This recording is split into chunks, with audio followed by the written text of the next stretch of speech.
afternoon, good morning, good evening, everybody. It is Sunday, June 22nd, and you know what that probably means. It's time for the High Risk Wrestling Podcast. I am your host, looking to go further beyond wanting to be king, Jeremy Pierce. Welcome one and all. Check out the socials, Charismatic Creations on Facebook and YouTube, Charismatic_Creations52 on Instagram, and of course the 215 on Twitter. And today's show, we're going to talk about WWE's inevitable global expansion with their purchase of AAA and a few other things I've been noticing. I think they're going to set forth trying to do their global expansion one more time, but you know what's next, so just go on and hit my music.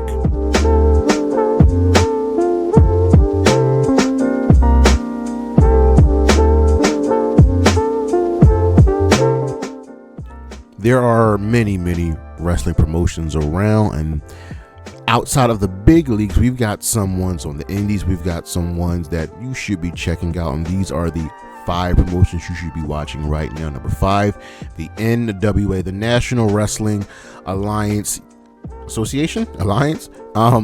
They've been around for a long time, and I think it's about time that they really get their footing. A whole owned by Billy Corgan of the Smashing Pumpkins.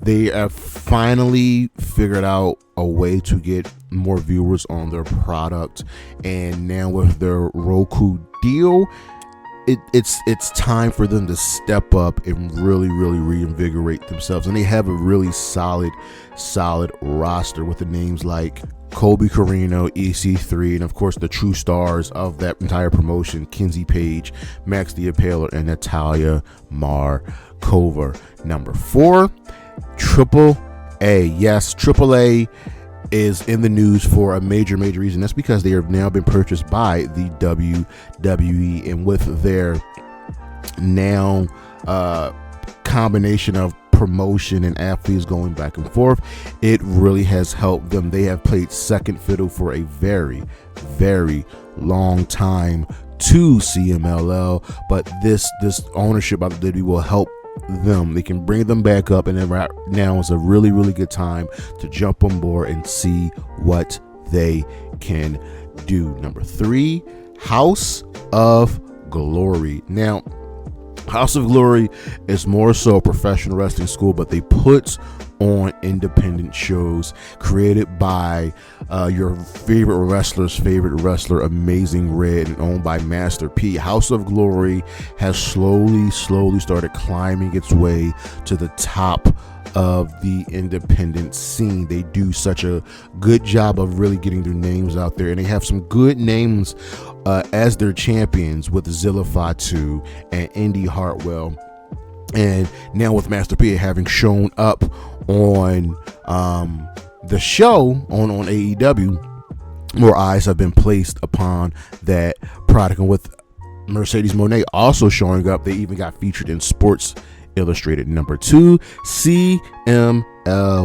Yes, the top Mexican promotion on the planet. CMLL has been around for the longest of times. They go way back, and they're here on this list because of their amazing and beautiful partnership with AEW. That has helped bring more eyes to the product. We see CMLL luchadors show up on AEW, and they always show up and show out, and we see AEW talent come be guests in their house in a collaboration. If you go back and just look at this past week's Grand Slam Mexico, it was a phenomenal show. CMLL is the place to be if you want to be in Mexico and wrestling there. Number 1, GCW, Game Changer Wrestling.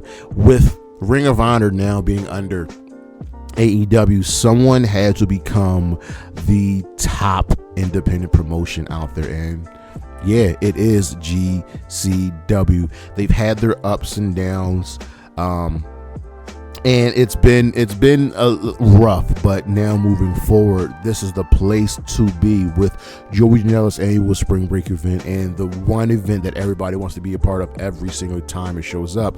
Josh Barnett's Bloodsport GCW gives you everything you need. It has wrestling, it has backyard wrestling, it has hardcore wrestling, it has shoot style wrestling, and mixed martial arts. It's got funny, it's got everything that just makes it work. And the roster is a very, very nice mix of AEW talent, independent talent, TNA talent, the likes of Alex Zane, Alex Ketch, and Fuego del Sol, and Joey Janela, and Josh Barnett, and Maki Ito, who's super over, and Masha Slamovich. The list goes on and on and on. GCW is now etched this up as the top independent promotion. We'll be right back.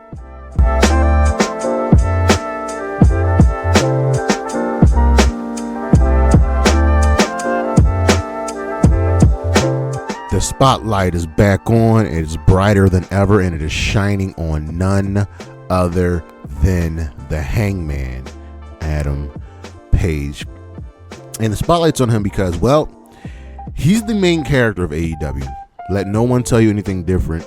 And now he's facing Jon Moxley for the AEW World Championship at All In. And I really picked him for his beautiful promo on Grand Slam Mexico last week, where he did it entirely in Spanish. That shows you the thought, the love, and the care that he has for not only his company, but CMLL. Hangman Adam Page has been through a lot. The ups and the downs in AEW.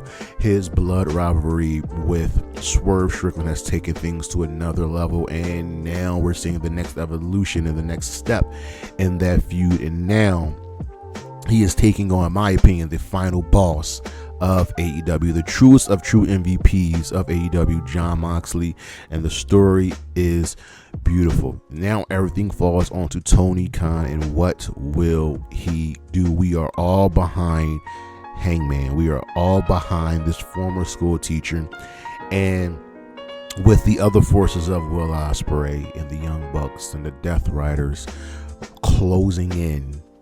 How will this play out? Spotlight's on Hangman. It's time to see if he can shine brighter than ever once again.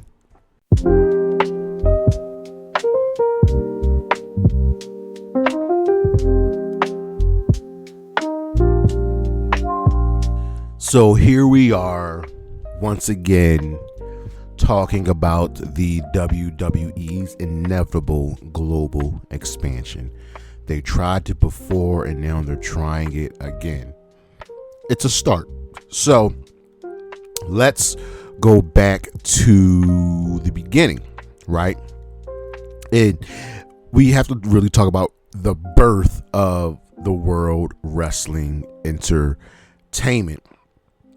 And it really started with them buying the territories up. Starting out as Titan Sports and the Capital Wrestling Corporation. When Vince McMahon Jr. got the company from his father, he started buying up the territories. Wrestling for a long time was about stars staying in their specific territories, the Northeast, Southeast, the Midwest, which is a really, really big place for professional wrestling, the South, and the West Coast. And then you had Canada. Well, Vince McMahon decided, you know what? I'm going to grow this business. I'm going to grow my industry.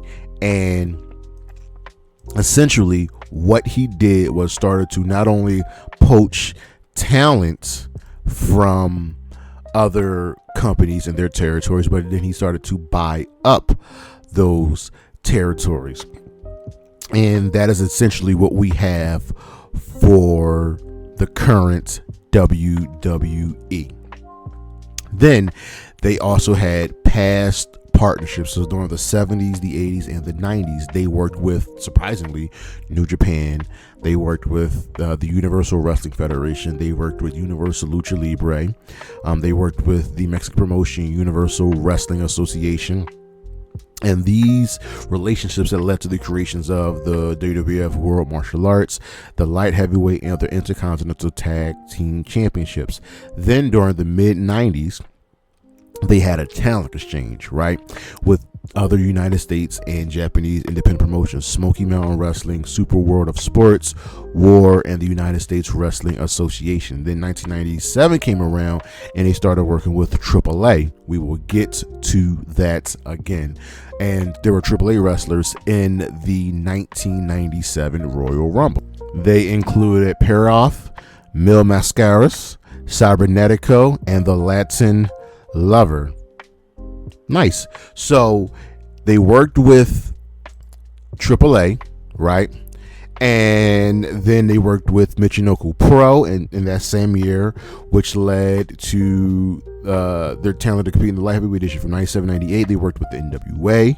So they've had these partnerships, and for a time that was good, and that's how we believe wrestling, should be. We are guests in your house. I'm taking it straight from Swerve Strickland. We are guests in your house. We are not here to take you over. So these past partnerships were working. Then, with the ending of the Monday Night Wars, the WWE, then WWF, purchased WCW and ECW. So they snatched up their biggest rivals, and WCW and ECW had affiliations and had partnership with other promotions around the world. WCW was a big reason that Japanese professional wrestling and Lucha Libre professional wrestling made their way to America.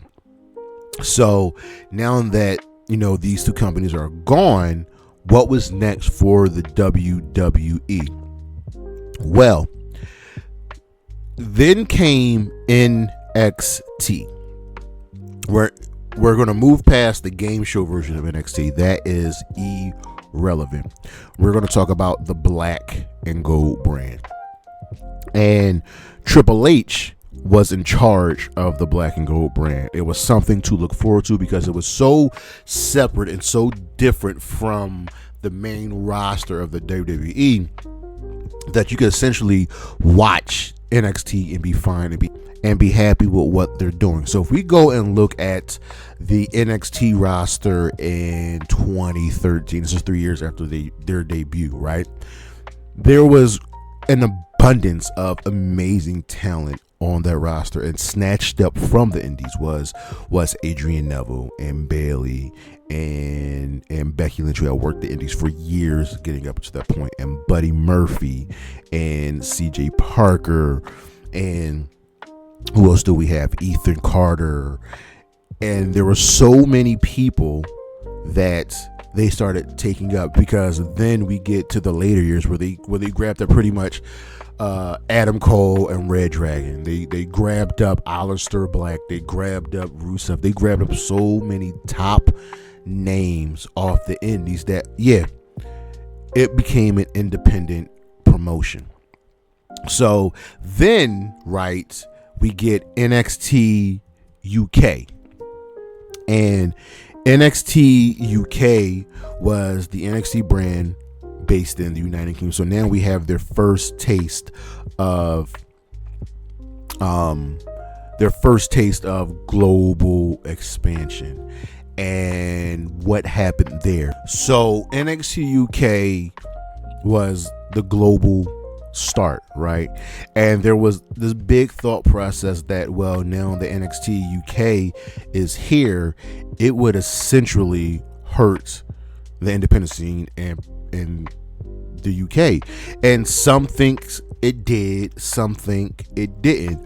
But if we look back on some of these articles with their reports, the contracts that the NXT UK wrestlers were getting essentially hurt the independent scene, because they were exclusive to the WWE and they couldn't work any non-affiliated show, with Evolve being the only exception, because at this point WWE was purposely going out of their way to buy Evolve. But ICW got hurt, and Rev Pro got hurt, and so many things. You slowly started seeing the British professional wrestling scene start to die.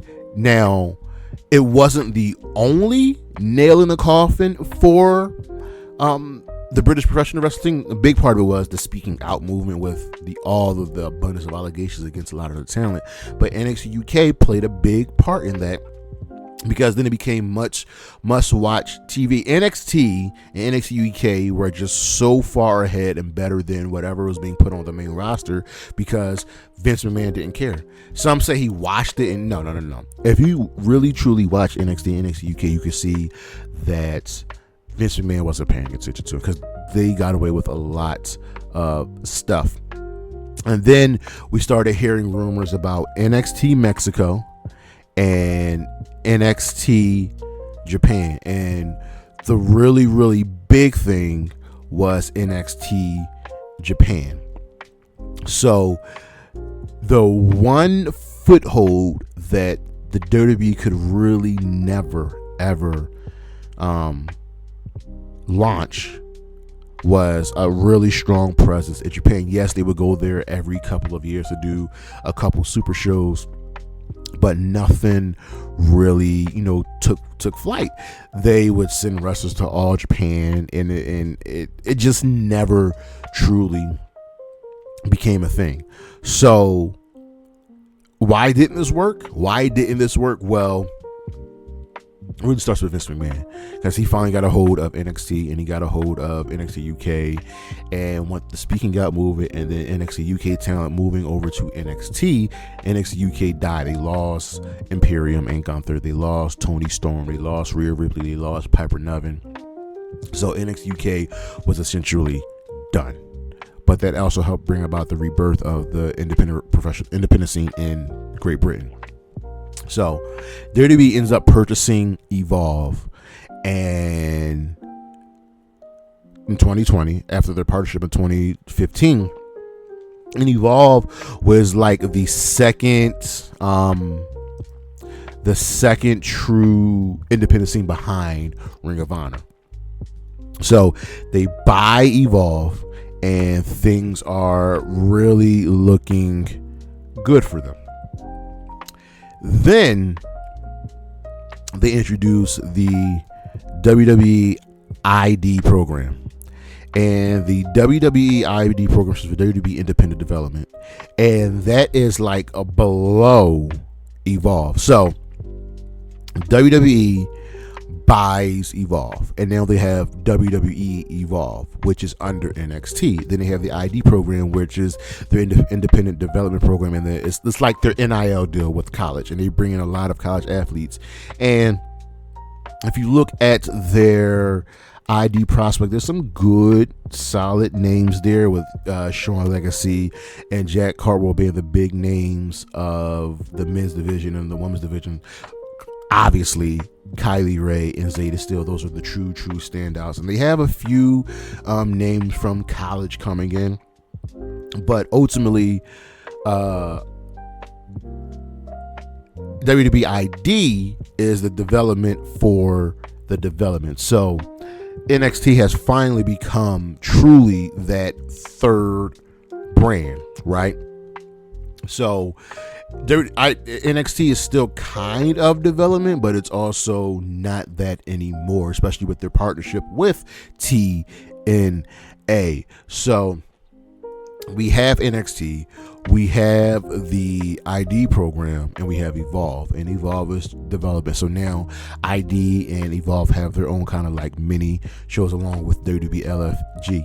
Then they partner with Marigold. So Marigold and actually Pro Wrestling Noah are Japanese promotions, and this is where we're starting to see the new expansion. So they partner with TNA, they partner with Marigold, and they partner with Pro Wrestling Noah. Now, here's the thing. Noah has had some great names come from their company, right? And Marigold is from Rossy Ogawa, who left Stardom, which is the premier Joshi Pro Japanese women's wrestling promotion, right?